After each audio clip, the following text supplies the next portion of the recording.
आपका जो क्वेश्चन है हम लोग पढ़े थे, ऐसे पहले प्लीज बात नहीं कीजिए, थोड़ा टॉपिक है आप समझिए, नहीं समझिएगा तो फिर दिक्कत आप लोग को।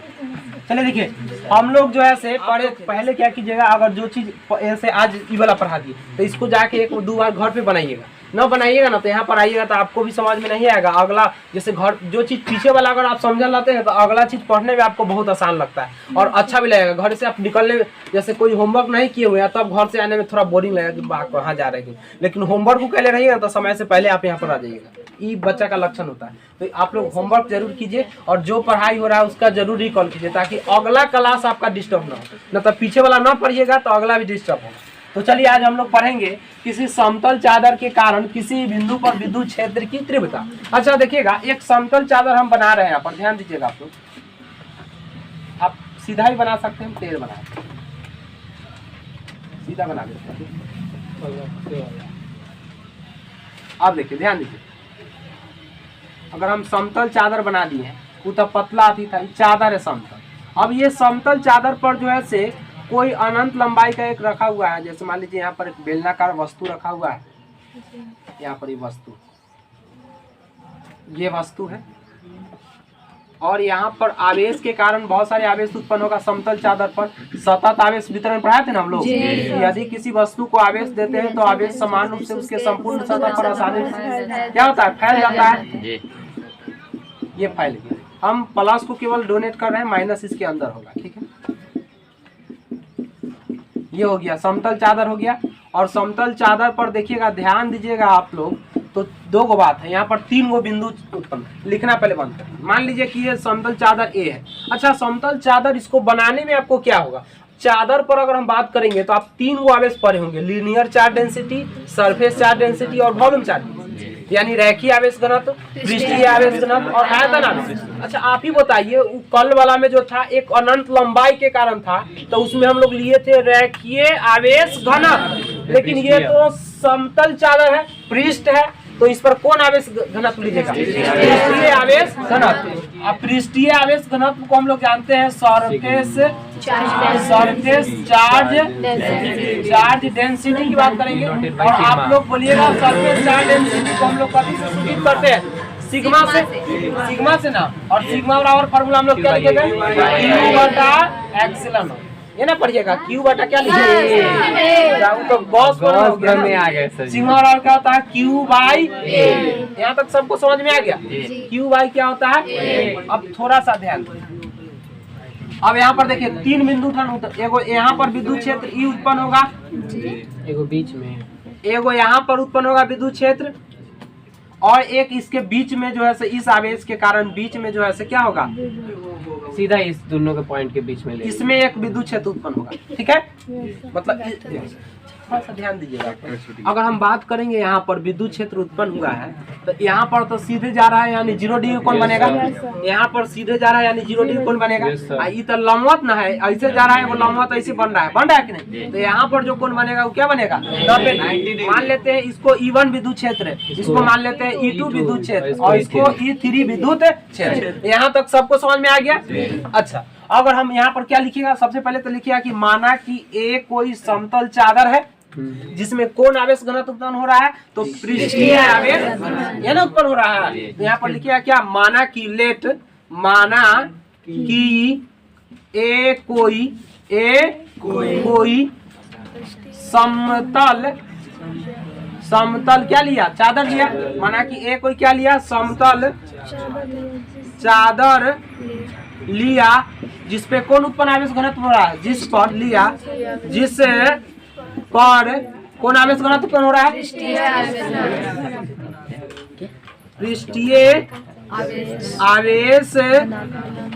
घनत्व उत्पन्न हो रहा। तो यहाँ पर उत्पन्न हो रहा है तो बोलिए पृष्ठीय आवेश घनत्व हम लोग जानते हैं फॉर्मूला, पृष्ठीय आवेश घनत्व के अनुसार हम लोग क्या जानते हैं फॉर्मूला, सिग्मा बराबर क्या होता है क्यू बाई। अच्छा बोला तो यहाँ से क्यू के मान निकाल सकते हैं आप लोग। क्यू का मान क्या होगा, कैंची गुना कर दे, बोलिए इसमें इससे तो क्या कहिएगा सर, क्यू बराबर हो जाएगा सिग्मा ए, चाहे ए सिग्मा ए ना होगा दोनों में से कोई, ये हो जाएगा सिग्मा ए। अब उधर बना देते हैं। अब बोलिएगा यहाँ पर हम लोग बात कर रहे हैं गॉस प्रमेय से। कौन प्रमेय से, गॉस प्रमेय का यूज कर रहे हैं, तो गॉस प्रमेय से हम लोग बात करते हैं, लिख देते हैं गॉस या गाउस, जो लिख सकते हैं गॉस प्रमेय से, या गाउस प्रमेय भी लिख सकते हैं अकॉर्डिंग टू गॉस थ्योरम। तो हम लोग जानते हैं फॉर्मूला गॉस प्रमेय के अनुसार क्या होता है, फाई बराबर E vector dot D A vector बराबर में क्या होता है क्यू बटा एप्सिलॉन। तो ई वाला इतना के बराबर, तो ई वाला इतना के बराबर। जैसे हम कहेंगे राम जितना लंबा है उतना ही सीता है, कितना है सीता। हम कहेंगे सीता जितना लंबी है, रामे जितना लंबा है, कौन जितना है, राम जितना लंबा है उतना ही मोहन है, कौन है मोहन। तो हम कहेंगे सब लंबा है, बोले सब उतना ही को है, जितना राम उतना सीता। तो जितना सीता है तो हम ना कह सकते हैं कि राम और मोहन दोनों आपस में क्या है, बराबर है, तो सब एक ही उम्र का है। तो उसी प्रकार हम यहाँ पर कहेंगे कि फाई बराबर इतना, इतना बराबर इतना, तो हम ना कह सकते हैं फाई बराबर क्यू बटा एप्सिलॉन नॉट, चाहे इतना बराबर इतना नहीं कर सकते हैं। यहाँ पर हम लिख सकते हैं ई वेक्टर डी ए बराबर में क्या लिखा पहला जाते हैं सर क्यू बटा एप्सिलॉन, डॉट हटाएंगे वैसा ही वेक्टर भी क्या हो जाएगा, हट जाएगा। तो बोलिए डॉट हटा दे, डॉट हटेगा तो डॉट का मतलब क्या होता है कॉस थीटा, और क्रॉस का मतलब क्या होता है थीटा। तो बोलिए ये डॉट हटाइए तो क्या हो जाएगा ई डी ए कॉस बराबर में क्या हो जाएगा क्यू बटा। लेकिन ध्यान दीजिए तीन जगह E1 E2 E3 अच्छा E1 यहाँ पर E2 यहाँ पर क्या हो गया E2 E3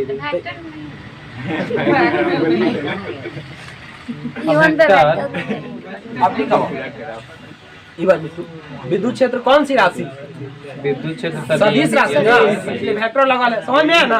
और देखिएगा लेकिन अगर हम बात करते हैं तो ई हो गया, लेकिन कई जगह विद्युत क्षेत्र उत्पन्न हो रहा है, 1 2 3 जगह। तब हम लिखेंगे कुल विद्युत फ्लक्स। फ्लक्स का मतलब क्या होता है टोटल विद्युत क्षेत्र। यहाँ पर क्या लिखिएगा कुल विद्युत फ्लक्स, कुल विद्युत फ्लक्स, कुल विद्युत कथी फ्लक्स, सेम टू उसी के आधार पर है जैसे पहले। तो बोलिए अगर हम एक सब कुछ ऐसा ही लिखाएगा, खाली E1 E2 और E3 लिखाएगा, ये ना बात है। तो बोलिए यहाँ पर क्या हो जाएगा ई के जगह क्या लीजिएगा E1 D A cos theta, अब प्लस में अब E1 के जगह क्या हो जाएगा तो लिखिए E2 D A cos theta, अब प्लस में अब E2 के बाद क्या हो जाएगा तो लिखिए E3 D A cos theta बराबर में क्या हो जाएगा क्यू बटा एप्सिलॉन। और आप ही लोग बोलिए यहाँ पर कितना डी कौन बनेगा डायरेक्ट में 0, यहाँ पर 90 डिग्री ना बनेगा, यहाँ पर कितना 0, यानी अब लिखे थीटा का मान क्या हो जाएगा E1 into D A cos theta का मान E1 के लिए क्या हो जाएगा 0 degree plus E2 D A cos theta का मान कितना 90 डिग्री, अब प्लस क्या हो जाएगा E3 डी ए कॉस और थीटा का मान कितना रखिएगा 0। अब बराबर में कौन बताएंगे cos 0 का मान कितना होता है 1 न होता है, 0 न होता है, क्या होता है क्या लिखिए E1 डी ए गुने cos 0 का मान कितना होता है, अब प्लस में E2 डी ए गुने cos 90 का मान, अब प्लस E3 गुने डी ए गुने cos 0 का मान कितना होता है, बराबर में क्या हो जाएगा बोलिए पूरा 0 तो पूरा 0, यहाँ क्या बच जाएगा E1 डी ए, अब हट जाएगा, अब प्लस में क्या हो जाएगा E3 डी ए बराबर में क्या हो जाएगा। यहाँ तक सबको समझ में आ गया, 0 हटा दे, हटाइए तो क्या कहेगा E1 D A plus E2 3 DA बराबर में Q बटा एप्सिलॉन नॉट। यहाँ तक सबको समझ में आ गया? कोई दिक्कत है? जगह नानू है वहाँ है जगह, तब तक लाइक अच्छा। देखिए दोनों एक दूसरे से जुड़ल है कि नहीं? हम लोग का क्वेश्चन यही है कि किसी समतल चादर कैसन है रहेगा समतल के कारण कोई भी बिंदु पर विद्युत क्षेत्र की तीव्रता। तो सबसे पहले समतल चादर बना दिए जिसका नाम क्या रख दिए ए, और इसमें एक पतला तार है जिसके कारण आवेश पास हो रहा है। अब यहाँ पर 3 गो आवेश रहेगा।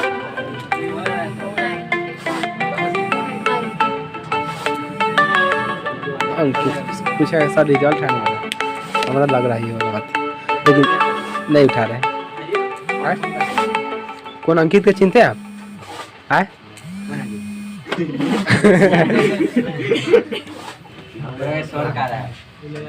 चलिए देखिए, तो किसी पतले चादर के कारण किसी बिंदु पर विद्युत क्षेत्र की तीव्रता। तो देखिए पहले चादर बना दिए ए, और इसके कारण देखिएगा 3 गो विद्युत क्षेत्र उत्पन्न होगा। एक विद्युत क्षेत्र इधर उत्पन्न होगा सीधे, एक विद्युत क्षेत्र जो है इस तरह से जा रहा है तो इसके ऊपर उत्पन्न होगा, और एक वस्तु इधर जा रहा है मतलब आवेश तो इधर का उत्पन्न होगा। तो यही बात हम लिख दिए कि माना कि कुछ ना कुछ लिखिएगा ना, तो क्या कर लिए फिर बात कर रहे हैं, समझा आप ही लोग ने समझा रहे हैं कि एक बार समझ लीजिए। माना कि ए कोई क्या है समतल चादर है जिसमें कौन आवेश घनत्व उत्पन्न होगा? पृष्ठीय आवेश घनत्व उत्पन्न होगा, क्योंकि पृष्ठ पर हो रहा है। तो हम लोग तो surface charge density according to sigma equal to Q बटा A होता है। यहाँ से Q का मान नहीं निकाल सकते हैं, तो Q में 1 से गुना करेंगे तो Q, अब बराबर में इसमें से गुना करेंगे तो सिग्मा A हो गया। अब हम लोग बात करते हैं application of Gauss theorem. According to Gauss theorem equal to phi बराबर E vector dot DA vector बराबर Q बटा एप्सिलॉन नॉट। आई थिंक पढ़ा चुके हैं हम लोग, आई थिंक नहीं रियली में पढ़ा चुके हैं। अब कहेंगे इतना बराबर होगा इतना के, तो इतना बराबर इतना। डॉट का मतलब हम लोग जानते हैं कॉस होता है, तो इस सबको नोट कर दिए। और डॉट का मतलब कॉस बराबर Q बटा एप्सिलॉन नॉट। ये जो उत्पन्न होगा 3 जगह उत्पन्न होगा, एक E1 उत्पन्न होगा, एक E2 उत्पन्न होगा, एक E3 उत्पन्न होगा। लेकिन एक ये फायदा है कि दोनों जगह आवेश की मात्रा है जो विद्युत क्षेत्र दोनों जगह क्या होगा समान होगा, यानी E1 जितना होगा उतना ही क्या होगा E3 उतना ही क्या होगा E2, लेकिन E2 ऐसा ही 0 हो जाएगा तो उसे छोड़ दीजिए, ये दोनों बराबर होता है। अब देखिए यहाँ कुल विद्युत फ्लक्स हम लोग जानते हैं 3 जगह उत्पन्न हो रहा है, एगो यहाँ एगो यहाँ एगो यहाँ। सारा इसको 3 बार लिखेंगे, इसको क्या बार लिखेंगे 3 बार। बीच में प्लस फर्क यही रहेगा, एक बार E1 लिखेंगे और इसको लिख देंगे, एक बार E2 लिखेंगे इसको लिख देंगे, एक बार E3 लिखेंगे सबको लिख देंगे। लिख दिए बराबर में क्या है Q बटा एप्सिलॉन नॉट। अब थीटा का मान देख रहे हैं, यहाँ पर जो बनेगा एंगल वो 0 डिग्री का बनेगा तो यहाँ लिख दिए 0। यहाँ पर जो बनेगा 90 डिग्री बनेगा तो 90 लिख दिए। यहाँ जो बनेगा 0 बनेगा 0 लिख Q बटा एप्सिलॉन नॉट। अब बोलिएगा cos 0 का मान कितना होता है 1, cos 90 का मान कितना होता है 0, और cos 0 का मान कितना होता है 1। अब कहिएगा सर 1 में इससे गुना कीजिए तो ये पूरा ना आ जाएगा, ये तो पूरा 0 हो जाएगा, 0 हो गया। फिर देखिएगा इसमें गुना करेंगे तो ये पूरा आ गया बराबर में Q बटा एप्सिलॉन नॉट। 0 हटा दिए E1 दिए फिर ये वाला हो गया। अब हम लोग जो है से अगला पॉइंट समझते हैं, ध्यान दीजिए। इसमें से कुछ पूछना है कोई के? चलिए आगे देखिएगा।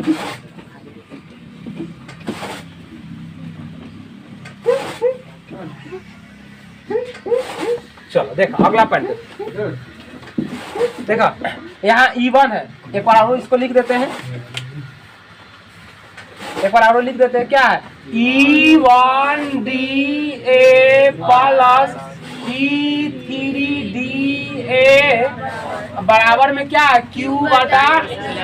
अब याद रखिए DA का इंटीग्रेशन A होता है, DK का इंटीग्रेशन K होता है, समझ में आ रहा है ना? तो DA की जगह क्या लीजिएगा A, तो E1A प्लस E3A बराबर में क्या हो जाएगा Q बटा।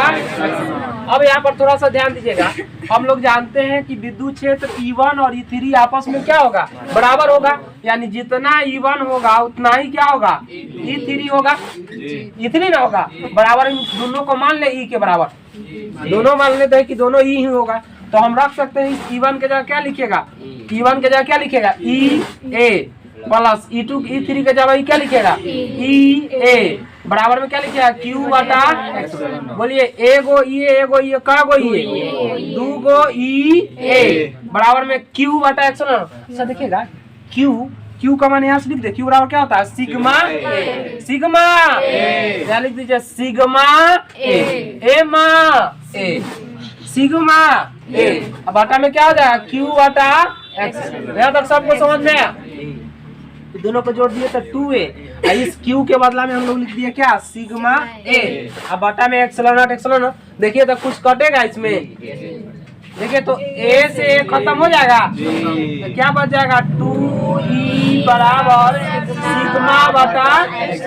हमको तो e का मान निकालना है, किसका मान निकालना है e का, तो e बराबर हो जाएगा सिग्मा बटा में e2 आ जाएगा 2 एक्सलन नॉट। और यही फॉर्मूला है समतल चादर पर, यही विद्युत क्षेत्र की तीव्रता का फॉर्मूला। समझ में आया? सर दूसरा स्टेप बताइए। दूसरा स्टेप डी की जगह पे